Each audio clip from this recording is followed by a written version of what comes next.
This airstrike comes as the army has really ramped up its attacks in the Darfur region in recent days. The region is mostly in the hands of the paramilitary rapid support forces, and the most intense fighting has been happening in and around the city of Al Fashir, which is the last major city not in the hands of the RSF. Now, the UN has said that dozens of people were killed in this attack, while local organisations have said that more than 100 people were killed and that dozens of people were injured. And the Emergency Lawyers Group is a local organisation that's been documenting abuses committed by both sides in this conflict since the war broke out in April of 2023. They called this attack a horrific massacre. Meanwhile, a local Darfur activist organisation has said that this is the deadliest bombing since the war broke out in 2023. Now, this is not the first time that civilians have been caught in the fighting. Both sides have been accused of targeting civilians.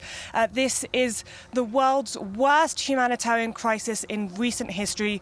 Tens of thousands of people have been killed. Millions of people have been displaced. Millions, if not tens of millions of people are on the brink of famine. So civilians are really paying the highest price for this fighting. And what is the situation like in the capital in Khartoum, where the army appears to have got the upper hand of late?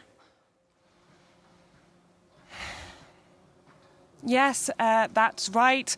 In recent days, they have been making major advances in the capital, Khartoum. On Friday, they captured the presidential palace, which was a huge shift in this conflict. It's a highly symbolic building. And since then, they've managed to capture other government buildings as well, including the Sudanese government bank, for example. Now, they've made these massive advances, which is huge. It's a huge win for the army. The RSF had captured the presidential palace in the early days of the conflict in April 2023, and the RSF had captured a lot of Khartoum. But since September of 2024, the army has launched a major offensive, and they've managed to capture a lot of the territory that they lost at the beginning of the conflict. So does this mean that the war is, the end of the war is getting closer? Well, no, it doesn't, because the RSF still controls a lot of the country, especially in the western part of the country in Darfur.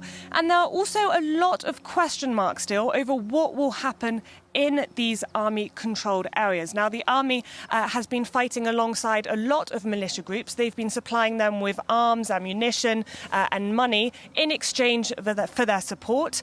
But these militia groups all have different objectives, so it's still very unclear what will happen next. But it's likely that the fighting, instability and insecurity will continue for some time.